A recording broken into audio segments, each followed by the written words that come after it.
ಉಡುಪಿಯಿಂದ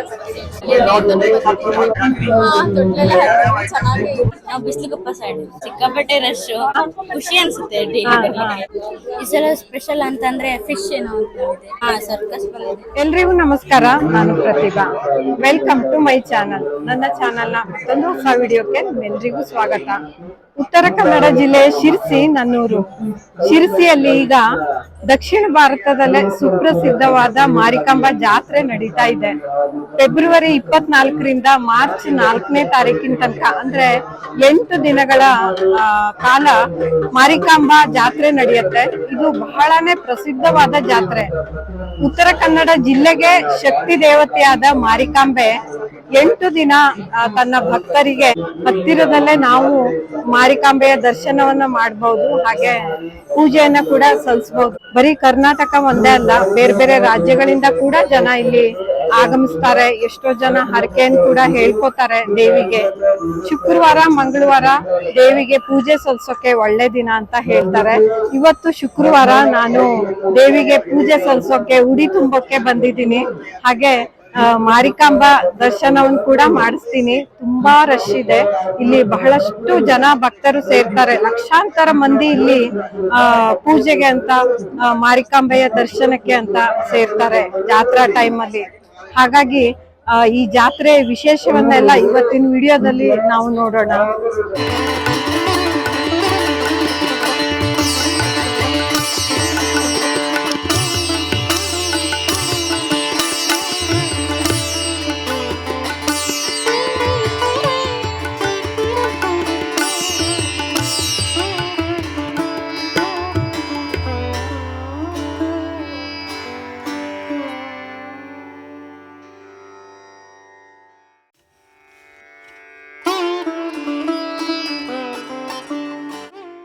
ಎರಡು ವರ್ಷಕ್ಕೊಮ್ಮೆ ನಡೆಯೋ ಶಿರ್ಸಿಯ ಶ್ರೀ ಮಾರಿಕಾಂಬಾ ಜಾತ್ರೆ ದಕ್ಷಿಣ ಭಾರತದಲ್ಲೇ ಅತಿ ದೊಡ್ಡ ಜಾತ್ರೆ ಅಂತ ಅನ್ಸ್ಕೊಳ್ಳುತ್ತೆ. ಬಹಳ ಪ್ರಸಿದ್ಧವಾದ ಜಾತ್ರೆ ಕೂಡ ಆಗಿದೆ. ಶ್ರೀ ಮಾರಿಕಾಂಬಾ ದೇವಿಗೆ ಬಹಳಷ್ಟು ದೊಡ್ಡ ಸಂಖ್ಯೆಯ ಭಕ್ತವೃಂದ ಕೂಡ ಇದೆ. ಹಾಗಾಗಿ ಕರ್ನಾಟಕದ ಮೂಲೆ ಮೂಲೆಯಿಂದ ಇಲ್ಲಿ ಜನ ಸೇರ್ತಾರೆ. ಫಾಲ್ಗುಣ ಮಾಸದ ಶುದ್ಧ ನವಮಿ ಬುಧವಾರ ರಥೋತ್ಸವ ಬೆಳಗ್ಗೆ ದೇವಸ್ಥಾನದಿಂದ ಹೊರಟು ಮಧ್ಯಾಹ್ನದಲ್ಲಿ ಜಾತ್ರಾ ಸ್ಥಳದ ಪೀಠದಲ್ಲಿ ಶ್ರೀ ಮಾರಿಕಾಂಬಾ ದೇವಿ ಪ್ರತಿಷ್ಠಾಪನೆಗೊಳ್ತಾಳೆ. ಜಾತ್ರೆ ನಡೆಯುವಂತಹ ಈ ಸ್ಥಳವನ್ನ ಬಿಡಿಕಿ ಬೈಲ್ ಅಂತ ಕರೀತಾರೆ. ಶಿರಸಿಯ ಶ್ರೀ ಮಾರಿಕಾಂಬಾ ದೇವಿ ದೊಡ್ಡ ಭಕ್ತ ವೃಂದವನ್ನ ಹೊಂದಿರೋದಲ್ಲದೆ ಶ್ರೀಮಂತ ದೇವಿ ಕೂಡ ಹೌದು. ಬಂಗಾರದಿಂದಲೇ ಸರ್ವಾಲಂಕಾರ ಭೂಷಿತೆಯಾದ ಶ್ರೀ ಮಾರಿಕಾಂಬಾ ದೇವಿಯನ್ನ ನೀವಿಲ್ಲಿ ಕಣ್ತುಂಬಿಸ್ಕೊಳ್ಬಹುದು. ಶಿರಸಿಯ ಹಳೆ ಬಸ್ ಸ್ಟ್ಯಾಂಡ್ ಎದುರುಗಡೆನೆ ಜಾತ್ರೆ ನಡೆಯುವಂತಹ ಬಿಡ್ಕಿ ಬೈಲ್ ಆ ಸ್ಥಳ ಆಗಿರುತ್ತೆ. ಹಾಗೆ ಪ್ರತಿ ಜಾತ್ರೆಯಲ್ಲೂ ಕೂಡ ಬಸ್ ಸ್ಟ್ಯಾಂಡನ್ನು ಬೇರೆ ಕಡೆಗೆ ವರ್ಗಾಯಿಸಲಾಗತ್ತೆ. ಜನದಟ್ಟಣೆ ಹಾಗೆ ಅಂಗಡಿ ಸಾಲುಗಳು ಅಲ್ಲೆಲ್ಲ ಬರೋ ಕಾರಣಕ್ಕಾಗಿ. ಶಿರಸಿ ಜಾತ್ರೆಗೆ ಬಂದ ಬಹಳಷ್ಟು ಜನರು ಆಚೆ ಈಚೆ ಆಗಿ ಕಳೆದೋಗುವಂತಹ ಚಾನ್ಸ್ ಇರುತ್ತೆ. ಮಕ್ಕಳಾಗಿರ್ಬೋದು, ವಯಸ್ಸಾದವರಾಗಿರ್ಬೋದು, ಹಾಗೆ ಮನೆಯ ಇನ್ಯಾವುದೇ ಸದಸ್ಯರಾಗಿರ್ಬೋದು. ಜನ ತುಂಬ ಜಾಸ್ತಿ ಇರುವಾಗ, ಜನದಟ್ಟಣೆ ಇರುವಾಗ ಕಳೆದೋಗೋ ಚಾನ್ಸ್ ಕೂಡ ಬಹಳಷ್ಟು ಇರುತ್ತೆ. ಆದರೆ ಇಲ್ಲಿ ಪೊಲೀಸ್ ಸಿಬ್ಬಂದಿಗಳು ಒಳ್ಳೆಯ ಸಹಾಯ ಮಾಡ್ತಾರೆ. ಅವರ ಸಹಾಯವನ್ನು ನಾವು ತಗೊಳ್ಬೋದು. ನೀವು ಉಡಿ ತುಂಬೋದಕ್ಕಾಗಲಿ ಅಥವಾ ದೇವಿಯ ದರ್ಶನಕ್ಕಾಗಲಿ 60 ವರ್ಷದ ಮೇಲ್ಪಟ್ಟವರಿಗೆ ವಿಶೇಷವಾಗಿ ಇವರು ತುಂಬ ಹೆಲ್ಪ್ ಮಾಡ್ತಾರೆ. ನಾವು ಅವರ ಸಹಾಯವನ್ನು ಪಡ್ಕೊಳ್ಬಹುದು. ನಿಮ್ಮ ಜೊತೆ ಬಂದಿರೋ ಯಾರಾದರೂ ಮಿಸ್ ಆದರೆ ತಕ್ಷಣ ಪೊಲೀಸರಿಗೆ ತಿಳಿಸಿ, ಅವರು ನಿಮಗೆ ಖಂಡಿತವಾಗ್ಲೂ ಹೆಲ್ಪ್ ಮಾಡ್ತಾರೆ. ಹಾಗೆ ಜಾತ್ರೆಗೆ ಬರುವಾಗ ಬೆಲೆ ಬಾಳುವ ಬಂಗಾರದ ಸರವನ್ನಾಗಲಿ ಅಥವಾ ಬಹಳಷ್ಟು ದುಡ್ಡುಗಳನ್ನಾಗಲಿ ತರಬೇಡಿ. ಸಾಧ್ಯ ಆದಷ್ಟು ಬಂಗಾರದ ಸರವನ್ನು ಹಾಕ್ಕೊಂಡಿದ್ರೆ ಮಾಂಗಲ್ಯವನ್ನಾಗಲಿ ಸೆರಗಿಂದ ಮುಚ್ಕೊಳ್ಳೋ ಪ್ರಯತ್ನವನ್ನು ಮಾಡಿ. ಹಾಗೆ ದುಡ್ಡನ್ನು ಕೂಡ ಸುರಕ್ಷಿತವಾಗಿ ನಿಮ್ಮ ಬಳಿ ಇಟ್ಕೊಳ್ಳಿ. ಮೊಬೈಲ್ ಫೋನನ್ನು ಕೂಡ ಸುರಕ್ಷಿತವಾಗಿ ಇಟ್ಕೊಳ್ಳಿ. ಜನ ಜಾಸ್ತಿ ಇದ್ದಾಗ ಕಳ್ಳರು, ಪಿಕ್ ಪಾಕೆಟ್ ಮಾಡೋರು ಖಂಡಿತವಾಗ್ಲೂ ಇರ್ತಾರೆ. ನಿಮ್ಮ ಎಚ್ಚರಿಕೆಯಲ್ಲಿ ನೀವಿರಿ.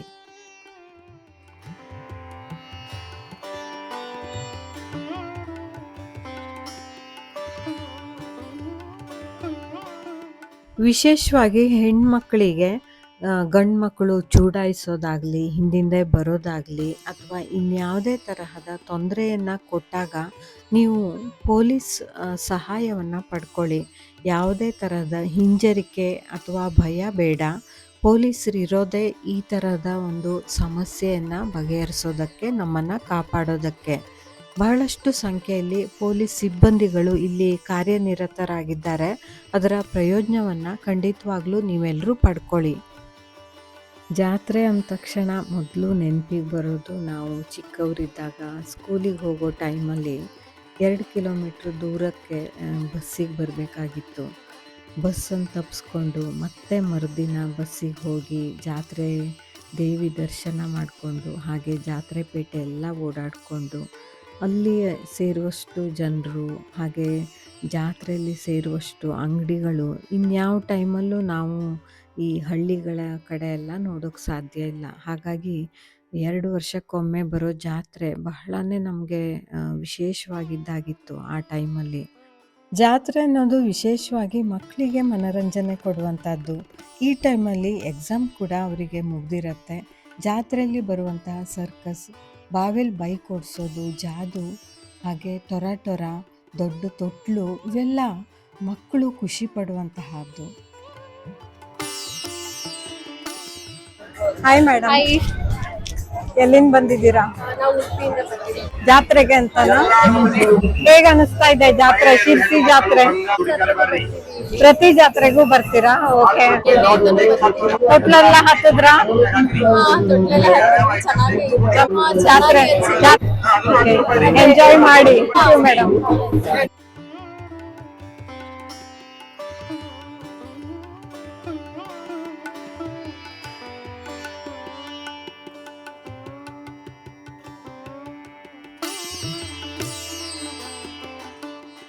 ಹಾಯ್ ಮೇಡಮ್, ನೀವು ಎಲ್ಲಿಂದ ಬಂದಿದ್ದೀರಾ ಜಾತ್ರೆಗೆ? ನಾವು ಬಿಸ್ಲುಗುಪ್ಪ ಸೈಡ್. ಲೋಕಲ್ ಅವರೇ? ಲೋಕಲ್. ಇವತ್ತೇ ಫಸ್ಟಾ? ಇಲ್ಲ, 2 days ಆಯ್ತು. ಡೈಲಿ ಬರ್ತಾ ಇದ್ದೀರಾ? ಇಲ್ಲ, 1 day. ಹೌದಾ? ಹೇಗ್ ಅನ್ಸತ್ತೆ ಜಾತ್ರೆ? ತುಂಬಾ ರಶ್ ಅಲ್ವಾ? ಸಿಕ್ಕಾಪಟ್ಟೆ ರಶ್. ತೊಟ್ಲು ಹತ್ತದ್ರ? ನಡೀತಿದೆ ಜಾತ್ರೆ. ಖುಷಿ ಅನ್ಸುತ್ತೆ. ಏನೇನ್ ತಗೊಂಡ್ರಿ? ಇನ್ನೂ ಏನು ದಣಿ ಸ್ಟಾರ್ಟ್. ಹೌದಾ? ತೊಟ್ಲು ಹತ್ತದ್ರ? ಇಲ್ಲ, ನಾಳೆ ಏನ್ ಸ್ಪೆಷಲ್ ಇದೆ ಈ ಸಲ ಜಾತ್ರೆಲಿ? ಈ ಸಲ ಸ್ಪೆಷಲ್ ಅಂತಂದ್ರೆ ಫಿಶ್ ಏನು ಅಕ್ವೇರಿಯಂ, ಫಿಶ್ ಅಕ್ವೇರಿಯಂ ಬಂದಿದ್ಯಾ? ಅದೇ ಬಂದು. ಓಕೆ. ಸರ್ಕಸ್ ಬಂದಿದೆ ಅನ್ಸುತ್ತೆ. ಸರ್ಕಸ್ ಬಂದಿದೆ. ಹೋಗ್ಬೇಕಾ ಸರ್ಕಸ್ಗೆ? ಇನ್ನೂ ಹೋಗಿಲ್ಲ ಆ ಸೈಡ್. ನಾಳೆ ನೈಟ್ ಹೋಗ್ಬೇಕು. Okay, thank you madam, enjoy ಮಾಡಿ. ಇದು ಎಷ್ಟು ಡಜನ್ಗೆ ಬಳೆ? 100 ರೂಪಾಯಿ ಅಂತೆ. ಎಲ್ಲಿಂದ ಬಂದಿದ್ದೀರಾ ಸರ್? ಶಿವಮೊಗ್ಗ. ವ್ಯಾಪಾರ ಮಾಡಕ್ ಶಿವಮೊಗ್ಗದಿಂದ ಬಂದಿದ್ದೀರಾ? ಹೇಗ್ ನಡೀತಾ ಇದೆ?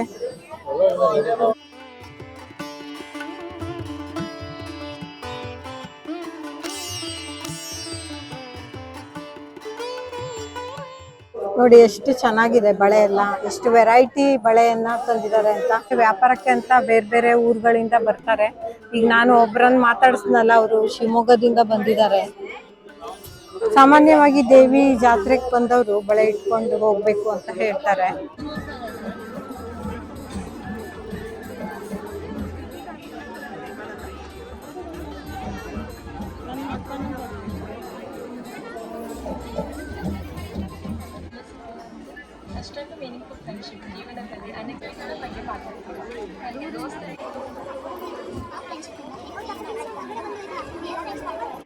ಜಾತ್ರೆಯ ಮತ್ತೊಂದು ವಿಶೇಷ ಅಂದರೆ ಬೆಂಡು ಬತಾಸು ಮಿಠಾಯಿಗಳು.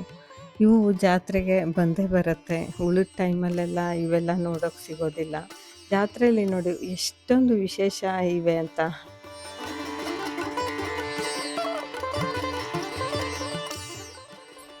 ಶಿರ್ಸಿಯ ಈ ರೋಡಿಗೆ ಸಿಪಿ ಬಜಾರ್ ಅಂತ ಕರೀತಾರೆ, ಅಂದ್ರೆ ಚನ್ನಪಟ್ಟಣ ಬಜಾರ್ ಅಂತ. ಈ ರೋಡಿಂದಾನೇ ಮಾರಿಕಾಂಬಾ ಚಪ್ರಕ್ಕೆ ಹೋಗುವಂತ ದಾರಿ. ನೋಡಿ ಜಾತ್ರೆ ಸುಂದರ ಒಂದು ದೃಶ್ಯವನ್ನು ನೋಡ್ಬೇಕು ಅಂದ್ರೆ ರಾತ್ರಿನೇ ಲೈಟ್ ಎಲ್ಲ ಹಾಕಿರ್ತಾರಲ್ಲ, ಅವಾಗ ತುಂಬಾ ಚೆನ್ನಾಗಿ ಕಾಣಿಸುತ್ತೆ. ನೋಡಿ ತೊಟ್ಲು ದೂರದಿಂದಾನೇ ಬಣ್ಣದ ಲೈಟ್ ಆಗಿ ಎಷ್ಟು ಚೆನ್ನಾಗಿ ಕಾಣಿಸ್ತಾ ಇದೆ ಅಂತ. ಎಲ್ರು ಹೇಳೋದು ಜಾತ್ರೆ ಮಜಾ ಬರ್ಬೇಕು ಅಂದ್ರೆ ತೊಟ್ಲು ಅಂತಾನೆ.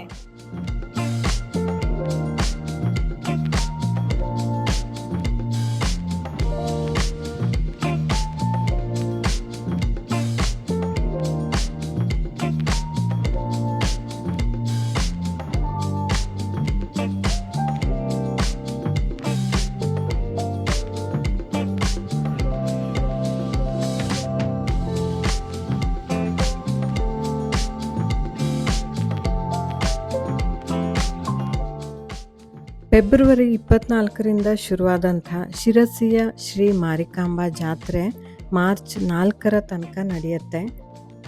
ನೀವೆಲ್ಲರೂ ಸಹ ಈ ಜಾತ್ರೆಯ ಸಂಭ್ರಮದಲ್ಲಿ ಪಾಲ್ಗೊಳ್ಳಿ ಅಂತ ಕೇಳ್ಕೊಳ್ತಾ ಈ ವಿಡಿಯೋವನ್ನು ಮುಗಿಸ್ತಾ ಇದ್ದೀನಿ. ಎಲ್ರಿಗೂ ಧನ್ಯವಾದಗಳು.